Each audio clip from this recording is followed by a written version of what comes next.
Assalamualaikum warahmatullahi wabarakatuh. Perkenalkan, nama saya Bella Rizita dari Program Pendidikan Matematika Universitas Islam Sultan Syarif Qasim Riau. Saya semester 4. Di sini saya akan membuat cara pembuatan minggu efektif, program tahunan, program semester, dan juga silabus. Nah, yang pertama yaitu kita akan membahas cara pembuatan minggu efektif.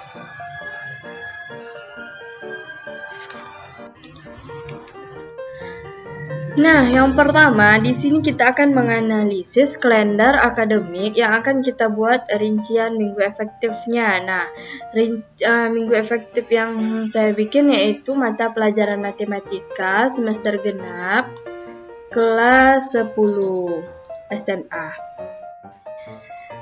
Cara membuat rincian minggu efektif ini, kita harus mengetahui berapa jumlah minggu efektif yang terdapat pada bulan Januari sampai bulan Juni. Cara membuat minggu efektif yaitu tidak terdapat sebuah kegiatan panjang atau kegiatan yang melebihi dari 3 hari. Jika terdapat sebuah kegiatan yang melebihi 3 hari, itu dinamakan minggu tidak efektif. Sini saya telah membuat rinciannya, yaitu pada bulan Januari terdapat 4 minggu efektif, yaitu tidak terdapat minggu tidak efektif pada bulan itu. Nah, kemudian pada bulan Maret terdapat 2 minggu tidak efektif, pada bulan April juga terdapat 2 minggu tidak efektif. Bulan Juni, bulan Juni tidak terdapat minggu efektif sama sekali. Jumlah minggu tidak efektif. Nah, ujian tengah semester terdapat 1 minggu, libur awal Ramadan terdapat 2 minggu, USBN terdapat 1 minggu, libur akhir Ramadan terdapat 1 minggu, libur Idul Fitri terdapat 2 minggu tidak efektif. Ujian akhir semester terdapat 3 minggu tidak efektif. Kemudian libur akhir tahun pelajaran 2020-2021 terdapat 1 minggu tidak efektif. Jumlah minggu tidak efektif yaitu terdapat 11 minggu. Jumlah minggu efektif ada 13. Nah, jumlah jam efektif dikali dengan jumlah minggu efektif terdapat 65 JP. Kemudian kita lanjut kepada program tahunan. Nah, program tahunan ini saya juga membahas mata pelajaran matematika kelas 10 semester genap. Nah, pada mata pelajaran kelas 10 semester genap ini saya mengambil materi tentang fungsi dan trigonometri. Nah, pada pembahasan fungsi ini itu menghabiskan waktu 20 JP dari pembahasan relasi dan fungsi, operasi aritmatika, komposisi fungsi, fungsi linear, fungsi kuadrat, fungsi rasional, fungsi invers. Nah, ini menghabiskan 20 jam pelajaran. Selanjutnya pada materi trigonometri itu menghabiskan 21 jam pelajaran.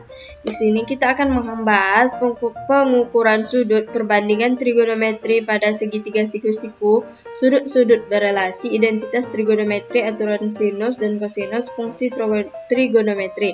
Nah, materi pokok ini kita ambil dari buku panduan yang akan kita bahas pada kelas 10 semester genap itu. Nah, ulangan harian menghabiskan 2 JP, remedial menghabiskan 1 jam pelajaran, ulangan harian 2 JP, remedial 1 JP, ulangan harian 3, 2 jam pelajaran, remedial menghabiskan 1 jam pelajaran, hingga ulangan harian 6 juga menghabiskan 2 jam pelajaran, remedial juga 1 jam pelajaran. Penilaian akhir semester menghabiskan 6 jam pelajaran. Jadi jumlah JP semester genap terdapat 65 jam pelajaran, dan itu sesuai dengan minggu efektif yang telah kita hitung tadi. Kita lanjut kepada program semester. Nah, pada program semester ini saya juga mengambil mata pelajaran matematika kelas 10 semester genap. Nah, di sini alokasi waktu terdapat 5 jam pelajaran atau minggu. tahun pelajaran 2020-2021. Nah, di sini saya juga membahas tentang fungsi dan trigonometri. Ini terdapat pada semester genap kelas 10. Nah, pada relasi dan fungsi itu jam pelajarannya yaitu 2 JP pada bulan Januari. Operasi aritmatika 3 JP, komposisi fungsi 3 JP, fungsi linear 3 JP, fungsi kuadrat 3 JP, fungsi rasional 3 JP, fungsi inverse 3 JP. Kenapa di sini saya meletakkan 2 JP, 3 JP, 3 JP? Karena ini sesuai dengan materi yang akan kita bahas. Jika materinya panjang, maka memerlukan banyak waktu dalam jam pelajaran. Nah, di sini pada relasi dan fungsi saya hanya meletakkan 2 jam pelajaran karena ini hanya menjelaskan sedikit tentang relasi dan fungsi. Kita lanjut pada trigonometri. Nah, pada pengukuran sudut terdapat 4 jam pelajaran. Kenapa 4 jam pelajaran? Karena pengukuran sudut mempunyai banyak pokok pembahasan.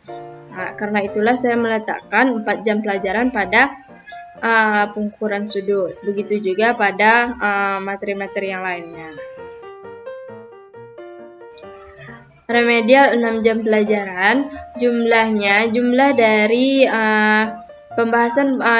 dari jam pelajaran pembahasan fungsi dan trigonometri dan juga kita masukkan pada remedial itu berjumlah 65 jam pelajaran.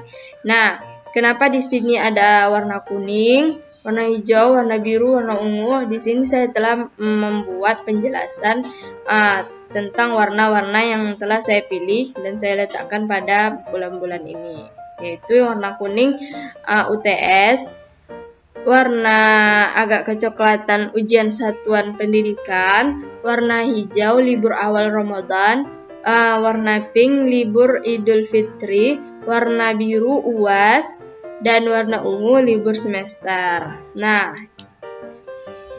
beginilah cara pembuatan program semester ini. Kemudian kita lanjut ke pembuatan silabus. Nah, pada pembuatan silabus ini saya juga memakai mata pelajaran matematika kelas 10 SMA semester genap. Itu juga mengambil materi pembelajaran tentang relasi dan fungsi, yang mana kompetisi dasarnya menerapkan daerah asal dan daerah hasil fungsi dalam menyelesaikan masalah. Nah, kenapa di sini saya mengambil menerapkan daerah asal? Karena ini kita lihat dari buku panduan yang akan kita ambil. Jadi, cara pembuatan dari silabus ini yaitu menurut buku panduan yang akan kita ajarkan pada siswa-siswa semester kelas 10 semester genap. Mata pelajaran matematika. Kegiatan pembelajarannya mengamati, menanya, mengkomunikasikan.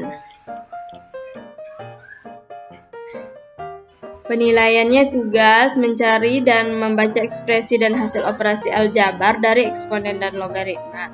Alokasinya yaitu tentang relasi dan fungsi, menghabiskan 20 jam pelajaran. Sumber belajar yaitu buku tes, yaitu buku panduan kita yang kita ambil tadi.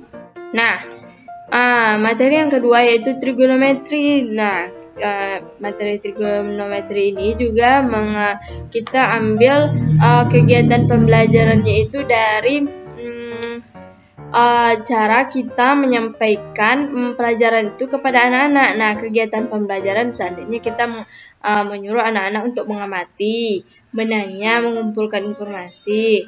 Penilaian yang akan kita nilai yaitu dengan cara memberi tugas atau mengerjakan latihan-latihan soal. Nah, pada materi pembelajaran trigonometri ini, alokasi waktunya juga menghabiskan 20 jam pembelajaran. Sumber belajarnya juga buku panduan yang akan kita ajarkan kepada murid. Nah, begitulah cara pembuatan dari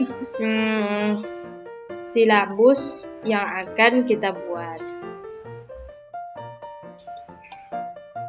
Sekian dari penjelasan dari saya. Lebih dan kurang saya mohon maaf. Saya akhiri dengan Assalamualaikum warahmatullahi wabarakatuh.